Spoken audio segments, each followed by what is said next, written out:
Kita ke informasi lainnya, pemirsa. Kasus kematian diplomat muda Kementerian Luar Negeri Arya Daru Pangayunan masih menyisakan tanya di tengah publik.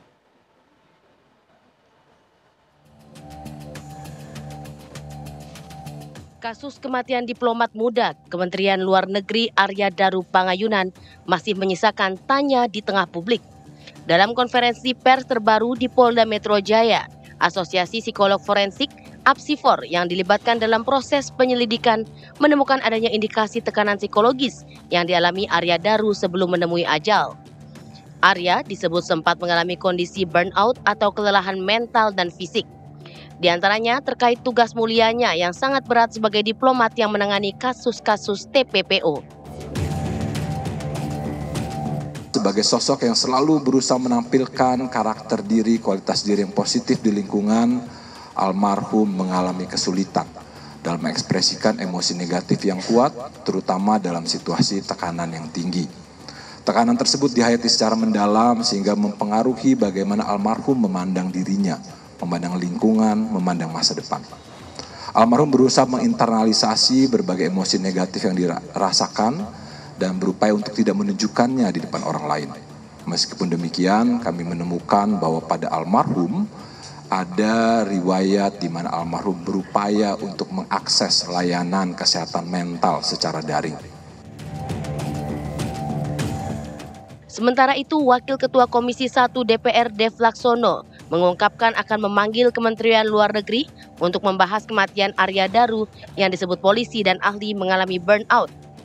Dev Laksono mengingatkan temuan yang mengarah pada masalah kesehatan mental tidak bisa dianggap remeh dan harus menjadi titik balik bagi perbaikan sistem di Kemenlu.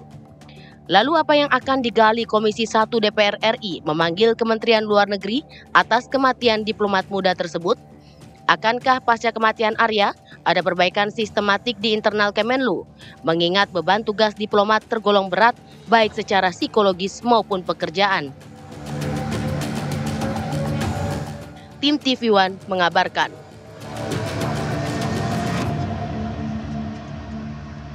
Apa yang membuat kematian Arya Daru masih menyisakan tanya? Kita akan bahas bersama dengan narasumber yang sudah terhubung. Saya akan perkenalkan untuk Anda pemirsa, ada Irjen Pol Purnawirawan Roni Sompi, Kepala Biro Pengawasan Penyidikan Bareskrim Polri tahun 2010-2013. Selamat malam Pak Roni. Selamat malam Mbak Vena. Selain Pak Roni, ini juga sudah terhubung pemirsa ada Pak Oleh Soleh, anggota Komisi 1 DPR RI fraksi PKB. Selamat malam Pak Oleh. Selamat malam semuanya pemirsa. Oke, saya pertama menuju ke DPR terlebih dahulu. Pak Oleh, ini DPR berencana untuk kemudian memanggil Kementerian Luar Negeri membahas mengenai kematian Arya Daru. Apa yang akan digali oleh Komisi 1 DPR kepada Kementerian Luar Negeri? Pada prinsipnya keterangan Arya ini, kematian Pak Arya ini tentu mengkagetkan semua pihak ya. Bahwasanya hasil temuan akhirnya bahwa dia terindikasikan dengan bunuh diri akibat burnout ataupun bahasa lain adalah kelelahan, stres, dan yang lain-lain. Nah, tentu ini merupakan alarm ya, alarm bagi kita semua bahwasanya ada sebuah sistem kerja ataupun sistem penempatan barangkali ataupun beban kerja yang terlalu overload misalkan. Nah, ini perlu perbaikan ke dalam tentunya, karena memang kita pada prinsipnya tentu DPR ini memandang bahwa jangan sampai kejadian serupa yang dialami oleh Arya ini terulang kembali kepada diplomat-diplomat baik di dalam maupun di luar negeri. Karena memang beban kerja daripada para diplomat ini cukup berat sekali. Nah, tentu ini perbaikan ini tidak mudah sesungguhnya. Maka oleh sebab itu perlu peta jalan atau roadmap, apakah dari mulai rekrutmen daripada calon-calon pekerja diplomat atau sistem daripada penempatan personal-personal di diplomat itu sendiri. Artinya mungkin pimpinan ingin mengetahui secara komprehensif keterangan dari Biro Kepegawaian Kemenlu, kira-kira apakah SOP yang dilaksanakan di Kemenlu hari ini sesuai dengan kebutuhan yang ada, ataupun apakah SOP-nya perlu adaptif misalkan pada kemajuan-kemajuan teknologi yang hari ini kita barangkali dengan AI lah, dengan apalah seperti itu, barangkali ini perlu ada peta jalan barangkali perbaikan terkait SOP tugas daripada para diplomat baik di dalam maupun di luar negeri. Tujuannya hanya satu, bahwa saya jangan sampai ada area-area lain barangkali. Baik, kita sudah Nah, tangkap kita juga poinnya, barangkali bukan hanya ingin Pak Oleh. menggali dari Sekretariat Jenderal, tetapi kita juga akan mencoba kita berdiskusi, mencari tahu persoalan-persoalan Baik, Pak Oleh. dari diplomat-diplomat yang existing hari ini sedang bekerja di Kemenlu. Baik, kita sudah tangkap poinnya Pak Oleh. Saya mau menuju ke Pak Roni kalau begitu. Pak Roni, menurut Anda, dari pengalaman Anda, kasus-kasus seperti ini kan muncul dugaan bahwa Arya ini burnout begitu akibat tekanan kerja. Apakah sering ya muncul kasus-kasus seperti ini dari pengalaman Anda? Ya, saya juga berdiskusi dengan kawan-kawan, terutama yang pernah bertugas di Polda Metro. Pada tahun sebelum tahun 2000 itu juga pernah beberapa kali ada kasus kematian seperti ini, dan pada saat itu memang belum melibatkan ahli psikologi forensik, baru kita melibatkan ahli kedokteran forensik, Pak Munim waktu itu ya, almarhum. Namun demikian ada kesimpulan yang mengarah kepada proses kematian sebagaimana yang dijelaskan dalam press release Polda Metro Jaya beberapa waktu yang lalu atau 2 hari yang lalu. Oleh karena itu memang apa yang disampaikan tadi dari Pak Soleh, saya kira bagus juga untuk perlu adanya ahli-ahli psikologi forensik yang bisa menjadi partner atau ahli yang bisa juga mengikuti SDM-SDM yang ada di Kementerian Luar Negeri untuk ke depan. Artinya hal yang bisa dirasakan dalam kejadian ini mungkin bisa menjadi masukan yang baik untuk refleksi dan evaluasi baik penempatan maupun rekrutmen yang seperti apa yang sesuai, karena petugas-petugas yang menghadapi kasus-kasus seperti tindak pidana perdagangan orang di luar negeri, tekanannya memang sangat kuat karena mafia, jaringan mafia perdagangan orang itu sangat kuat tekanannya terhadap petugas baik diplomat, atas kepolisian, atas imigrasi, atas tenaga kerja, itu juga perlu mendapatkan perhatian. Oke, baik. Begitu, Mbak Vena. Baik, tapi kan saat ini ya Pak Roni, kalau kita lihat walaupun pihak kepolisian ini juga sudah menyampaikan hasil penyelidikan sementara, publik nampaknya ini belum puas, masih banyak spekulasi beredar mengenai penyebab kematian dari Arya Daru. Apa yang seharusnya dilakukan kepolisian dengan situasi seperti ini, Pak Roni? Ya, tentu kepolisian sebagaimana yang disampaikan pada saat press release 2 hari kemarin masih terbuka atas informasi dan masukan-masukan dari publik yang dapat dijadikan bahan evaluasi untuk mengkaji kembali apakah hasil penyelidikan yang dilakukan oleh Polda Metro Jaya yang melibatkan baik ahli dari Lapor, ahli tentang Inavis, digital forensik, kedokteran forensik, maupun psikologi forensik itu sudah cukup? Apakah masih ada masukan yang perlu dikaji lebih mendalam? Karena media sosial sudah lebih dulu ya memikirkan tentang kemungkinan-kemungkinan yang terjadi, bahkan dikaitkan dengan pelaksanaan tugas almarhum ketika berada di luar negeri, sehingga kaitan dari tekanan yang mungkin diberikan oleh mafia perdagangan orang itu menjadi masukan bagi publik untuk menganalisa bersama. Saya kira Polda Metro Jaya masih terbuka karena ini kan baru proses penyelidikan.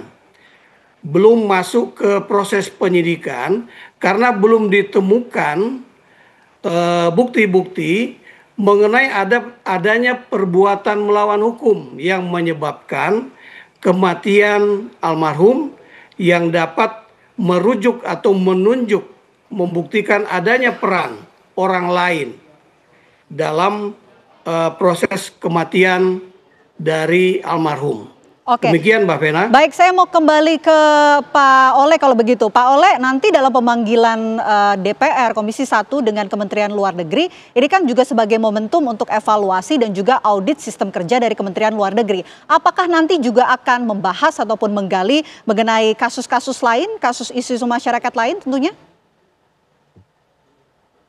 Saya rasa fleksibel ya, barangkali biasanya dalam RDP ataupun dalam meminta keterangan secara khusus tidak terfokus pada spesifikasi masalah yang sedang dihadapi.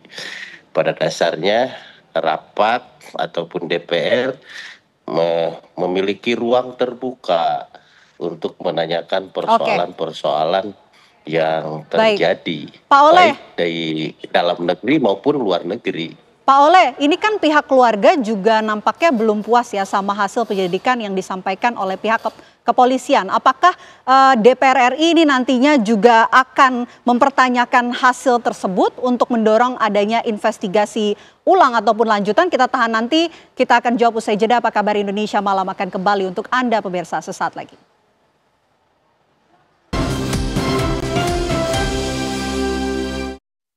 Secara digital tidak ditemukan ancaman fisik maupun psikis terhadap korban, termasuk ancaman kekerasan.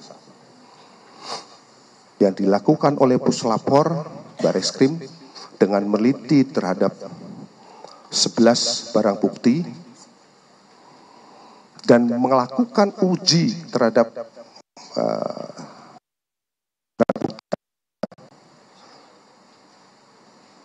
dengan hasil tidak ditemukan adanya DNA milik orang lain selain DNA milik korban. Dari serangkaian tindakan dan kegiatan yang dilakukan oleh penyelidik, mulai dari mendatangi TKP, kemudian melakukan pemeriksaan terhadap saksi-saksi, mengumpulkan barang bukti, kemudian kita dengan melibatkan saksi ahli dan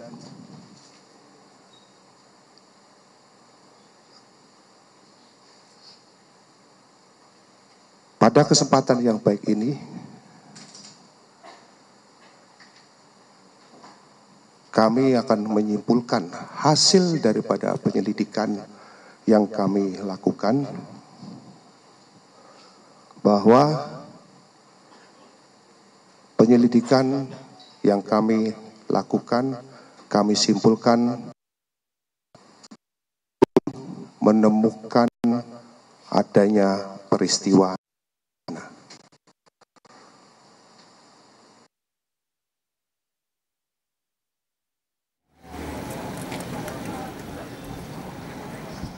Keluarga Arya Daru Pangayunan menanggapi rilis Polda Metro Jaya soal hasil penyelidikan kematian diplomat muda Kementerian Luar Negeri.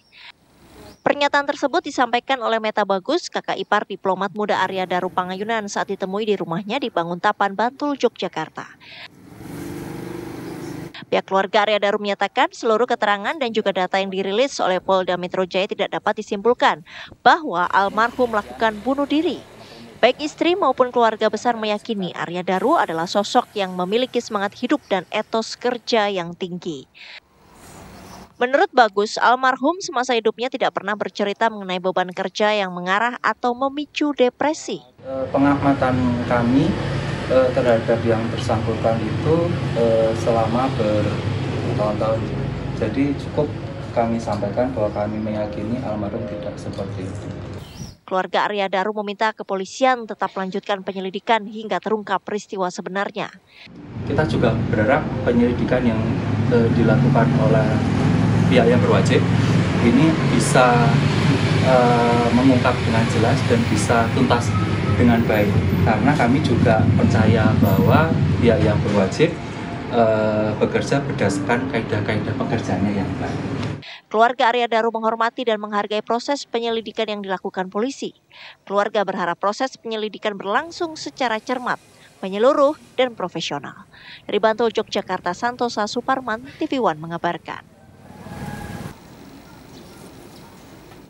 Kita lanjutkan diskusi kita, Pak Oleh. Ini kan pihak keluarga Arya Daru ini tidak puas dengan hasil penyelidikan pihak kepolisian. Apakah pihak DPR ini akan mendorong dilakukannya investigasi ulang?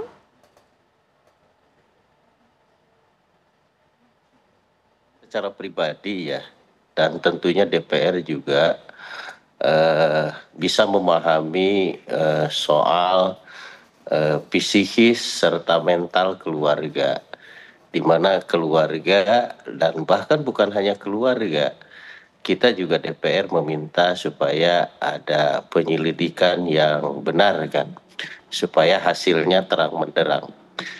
Di sisi lain, kita juga melihat kinerja Polda Metro Jaya melakukan penyelidikan dengan transparan, melibatkan berbagai pihak. Bahkan ada forensik psikologi kan seperti itu. Nah, artinya bahwa penyelidikan yang dilakukan oleh Polda Metro Jaya ini terbuka, transparan, tidak ada yang ditutupi. Artinya bahwa informasi ataupun kesimpulan hasil press release Metro Jaya ini juga kita harus terima dengan baik. Namun demikian, jikalau misalkan ada para pihak yang masih keberatan atas hasil forensik ataupun hasil penyelidikan, Polda Metro Jaya sendiri masih terbuka. Jikalau para pihak memiliki bukti-bukti lain terkait mengarah kematian kepada Arya ini, ya polisi juga sangat terbuka. Dan bahkan siapapun yang memiliki alat bukti sebagai alamat awal untuk bagaimana kematian Arya ini kan terbuka, artinya bahwa polisi sangat transparan di sini, sehingga ya kami bisa menghormati dan bisa menerima atas apa yang dihasilkan oleh Polda Metro Jaya. Kalau begitu saya mau ke Pak Roni. Pak Roni, bagaimana kemudian seharusnya penanganan terhadap kasus sensitif seperti ini, terutama ketika menyangkut ASN yang bekerja di lembaga yang strategis, ini harus dilakukan, Pak Roni? Ya, untuk penanganan terhadap kasus seperti ini, berdasarkan pengalaman saya ketika masih di Polri, apa yang dilakukan oleh Polda Metro Jaya ini sangat mengalami kemajuan yang pesat, karena melibatkan tidak hanya unsur internal, ya seperti kedokteran forensik di Polri ada kedokteran forensik Polri, tapi Polda Metro Jaya ingin ada yang independen sehingga melibatkan kedokteran forensik dari RSCM. Demikian juga ahli psikologi forensik. Ini sangat maju sekali karena ada ahli psikologi forensik melalui asosiasinya. Dan saya kira ini menjadi perhatian juga bagi instansi pemerintah, terutama yang menempatkan atau menugaskan aparatnya melaksanakan tugas di daerah-daerah yang memang memerlukan perhatian dan evaluasi secara psikologi sebagaimana yang disampaikan oleh Asosiasi Psikologi Forensik yang menyampaikan press release-nya bersama-sama Polda Metro Jaya.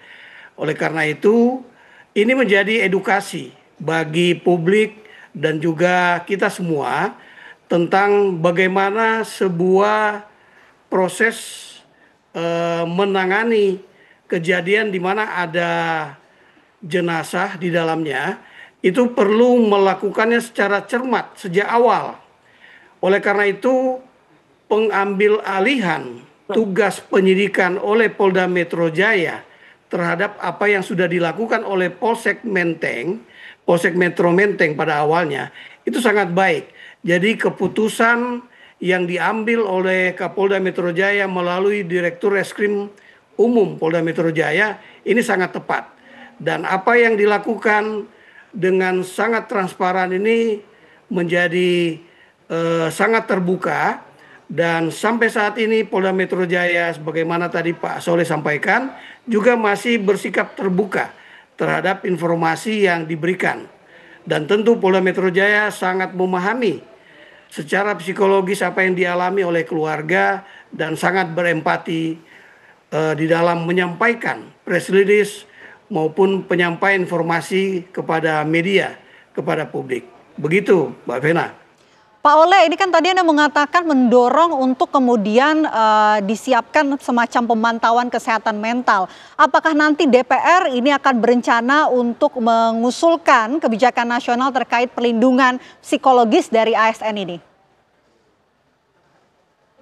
Sesungguhnya kalau melihat ini saya tadi katakan bahwa ini alarm ya.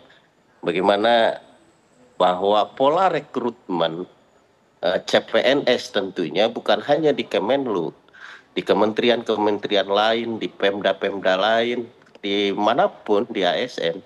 Sepertinya ini harus melibatkan ahli psikolog dalam rangka penempatan, penugasan di mana dia akan ditempatkan tadi. Karena memang akhir-akhir ini kan akibat berbagai persoalan tentunya stres ini menjadi sebuah hal yang hampir-hampir di setiap kehidupan. Jangankan di pekerjaan, di keluarga juga hari ini stres ini sedang melanda, apalagi soal ekonomi. Nah, seperti itu. Nah, tentu ini juga harus ada lagi-lagi peta jalan untuk bagaimana membuat SOP baru. Sekaligus hari ini adanya teknologi AI, mana-mana yang bisa pakai AI, mana-mana yang memerlukan ASN yang tangguh. Salah satu contoh usulannya dari Komisi 1 salah satu contoh. Jikalau di situ orang diplomat menangani masalah TPPO misalkan, itu harus diberikan kepada orang yang memiliki mental yang kuat, yang terdidik dan yang terlatih misalkan. Kalau misalkan minta perbantuan dari polisi ataupun TNI, ini kan bisa saja. Ini berkaitan juga pertanyaan saya berikutnya, apakah memang ada perlindungan khusus bagi diplomat yang menangani kasus-kasus seperti TPPO tersebut, Pak? Semestinya harus ada. Tapi implementasinya bagaimana Pak di kementerian? Kenapa? Tapi implementasinya bagaimana Pak? Apakah memang sudah ada atau belum ada sampai saat ini? Ya ini saya perlu tanyakan kepada mereka bagaimana SOP perlindungan kepada petugas-petugas khusus seperti TPPO tadi. Kita harus saya belum mengetahui secara spesifik apa saja yang diberikan sebagai antibodi kepada dia. Oke, baik. Nah, kami mungkin di forum akan saya tanyakan seperti itu. Baik, saya mau ke Pak Roni kalau begitu. Pak Roni, apakah memang seharusnya ini ada perlindungan khusus bagi diplomat menangani kasus-kasus seperti TPPO?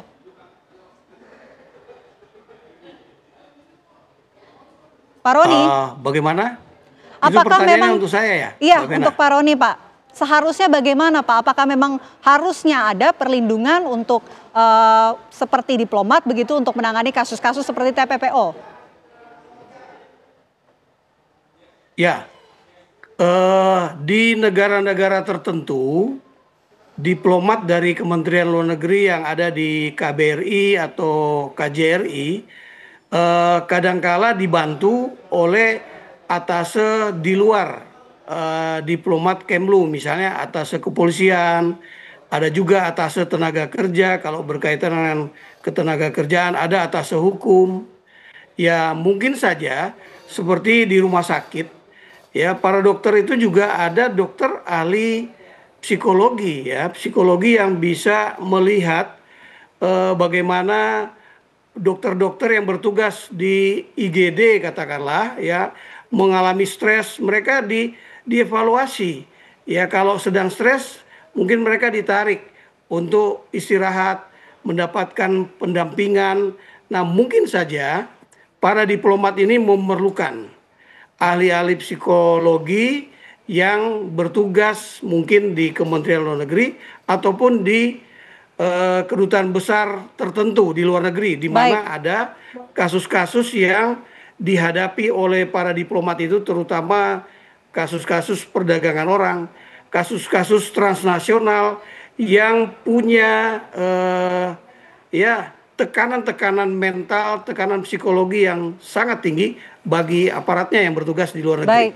Terima kasih Demikian, banyak Mbak Vena. Pak. Baik, terima kasih banyak Pak Roni, terima kasih Pak Oleh sudah bergabung di Apa Kabar Indonesia Malam. Selamat malam.